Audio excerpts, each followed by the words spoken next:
मैं जितेंद्र चतुर्वेदी मतांतर में आप लोगों का स्वागत है। उदयपुर में कांग्रेस का चिंतन शिविर चल रहा है। अब उस चिंतन शिविर में महाराष्ट्र को लेकर कितनी चिंता हो रही है, ये एक बड़ा सवाल है। लेकिन ये सवाल उठने की वजह है, अभी महाराष्ट्र कांग्रेस को जो अध्यक्ष नाना पटोले, उन्होंने बड़ा आरोप लगाया एनसीपी पर और कहा कि पीठ में छुरा फूंक रहे हैं। उधर से अजीत पवार ने भी जवाबी हमला किया। सवाल यह है कि आखिर में ये जो महाअघाड़ी सरकार है, जिसका एक पाया कांग्रेस है, एक पाया एनसीपी है और एक शिवसेना है, और इसके सूत्रधार शरद पवार हैं, तो आखिर में ऐसा क्या हो रहा है, क्या कर रहे हैं शरद पवार, जिसकी वजह से नाना पटोले इस तरह से आप बबूला हो गए और वो इस तरह का बयान दे रहे हैं।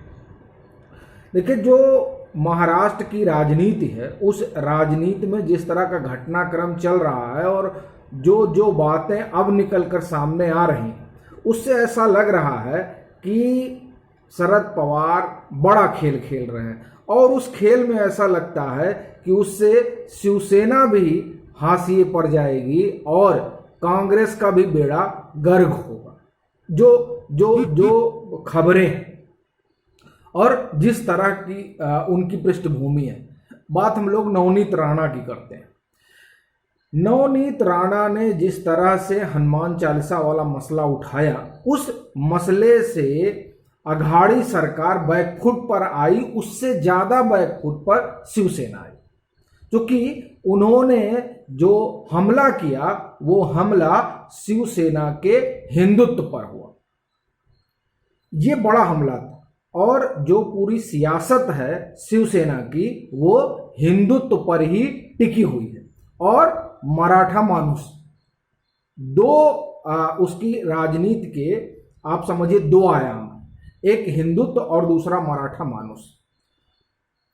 एनसीपी या आप कहिए शरद पवार की पूरी सियासत ही मराठवाड़ा पे है। 35% मराठा है महाराष्ट्र में।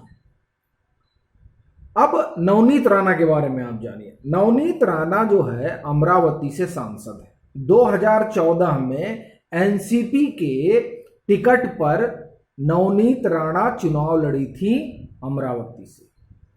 2019 में वो निर्दलीय लड़ी, लेकिन एनसीपी ने उन्हें समर्थन किया। नवनीत राणा दलित समुदाय से आती हैं।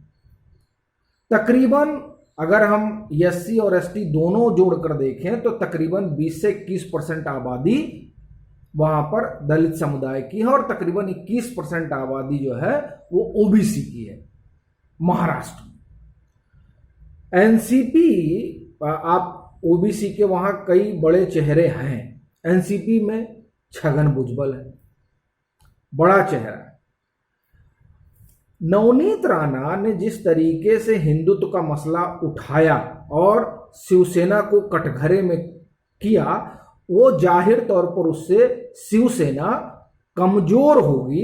एक तो हिंदुत्व के मसले पर, और हिंदुत्व के साथ जो है ये मराठा मानुस वाले में इधर से राज ठाकरे भी खड़े हो गए। तो हम राज ठाकरे वाले मसले पर आते हैं। अब नवनीत राणा एससी समुदाय से भी आती हैं। हिंदुत्व, ये जो पूरी सियासत है और उस सियासत में ये जो जाति और धारा, मतलब विचारधारा, ये जब तीनों चीजें इकट्ठा होती हैं तो उससे सबसे ज्यादा नुकसान अगर किसी को होता है तो वो शिवसेना है। और फायदे में कौन जा रहा है? जाहिर तौर पर एनसीपी नजर आ रही है। और उससे एक चीज और भी लगता है कि क्या एनसीपी चाहती है कि शिवसेना कमजोर हो, क्योंकि शिवसेना कमजोर होगी तो उससे न सिर्फ एनसीपी को फायदा होगा, लेकिन उससे ज्यादा बड़ा फायदा भाजपा को होगा। तो क्या ये जो ईडी और ये तमाम तरह की जांच एजेंसियां एनसीपी के पीछे पड़ी हुई हैं, तो क्या ये माना जाए कि भाजपा को ये बताने, दिखाने और जताने के लिए कि साहब हमको परेशान मत करिए, आप ये कह रहे हैं ना कि इन्होंने हमको धोखा दिया, मतलब शिवसेना ने कुर्सी के लिए भाजपा को छोड़ा और एनसीपी और कांग्रेस साथ चली गई, तो आप परेशान मत होइए, हम वैसे ही इनका जो है बेड़ा गर्क किए डाल रहे हैं। एक ये बात थी। दूसरा, आप इधर देखिए, इधर राज ठाकरे जो खड़े हो रहे हैं, क्योंकि चर्चा यही चल रही है कि दरअसल नवनीत राणा हो या राज ठाकरे भी अगर किसी को नुकसान कर रहे हैं तो वो नुकसान सीधा शिवसेना को कर रहे हैं। और आप देखिए कि किस तरीके से जब वो आजान वाला, लाउड स्पीकर वाला मसला उठाते हैं तो उससे शिवसेना के भीतर शिव सैनिकों का उन्हें समर्थन मिलता है, और ये वो कहते हैं कि ये तो बाला साहब ठाकरे की लाइन है। और ये ईटी ने इस पर बड़ी खबर भी की थी, मतांतर पे हम लोगों ने चर्चा भी की थी। अब ये दोनों प्राणी जो वहां सियासत कर रहे हैं, उस सियासत से सीधा नुकसान शिवसेना को हो रहा है। और आप अगर देखिए, पिछले 2-2.5 साल से भाजपा यही बताने में लगी हुई है कि दरअसल ये अपनी धारा से भटक गए हैं, शिवसेना, इन्होंने हिंदुत्व छोड़ दिया है और कुर्सी के लिए बेमेल गठबंधन किया है। वो गठबंधन और उन पार्टियों के साथ गए हैं जिन पार्टियों के खिलाफ बाला साहब ठाकरे ने सियासत की। अब ये बात लगातार जो है भाजपा कहती रही, और भाजपा की भी पूरी कोशिश है कि वो जो शिवसेना वाला स्पेस है उसको वो कैप्चर करे। तो अगर शिवसेना कमजोर होगी तो जाहिर तौर पर हिंदुत्व का जो वोट है वो भाजपा में शिफ्ट होगा। कोल्हापुर का चुनाव इस बात का प्रमाण है।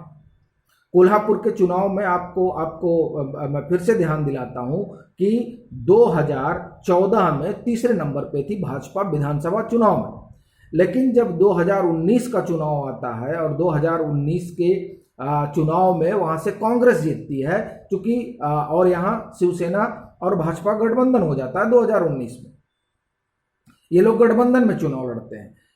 जब उपचुनाव होता है तो शिवसेना तीसरे नंबर पर चली जाती है और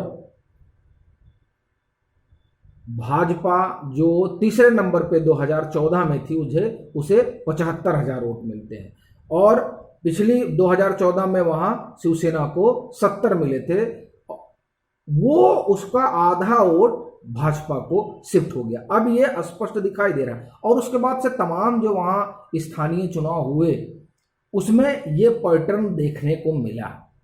इससे ये चीज तो साफ है कि शिवसेना का हिंदुत्व का वोट अगर शिवसेना कमजोर होती है तो शिफ्ट होगा। और ये जो मराठा मानुस वाली पॉलिटिक्स है, उस पॉलिटिक्स में अगर शिवसेना का इस तरह से क्षरण होता है तो उसका एक हिस्सा एनसीपी की तरफ भी जाएगा। तो इसीलिए ये चर्चा वहां बड़ी आम है कि नवनीत राणा का अपना इतिहास देखा जाए और राज ठाकरे का शरद पवार से जिस तरह का संबंध उसे देखा जाए तो ये बात स्पष्ट नजर आ रही है कि ये दोनों ही लोग अगर किसी को कमजोर कर रहे हैं तो वो शिवसेना है। यही वजह है कि राज ठाकरे हो या नवनीत राणा, वे दिख तो ऐसे रहा है कि वो भाजपा का काम कर रहे हैं, लेकिन ये काम वो कर रहे हैं तो इस काम में पीछे कौन खड़ा है, ये बड़ी बात है। और अंतिम बात कि ये जो दोनों चीजें चल रही हैं उसमें आप देखिए कि ये जो नाना पटोले कह रहे हैं और वो एनसीपी पर आरोप लगा रहे हैं, उस आरोप में चूंकि 2019 का जो चुनाव है वो एनसीपी का समर्थन था। 2014 में एनसीपी के टिकट पर लड़ी थी नवनीत राणा।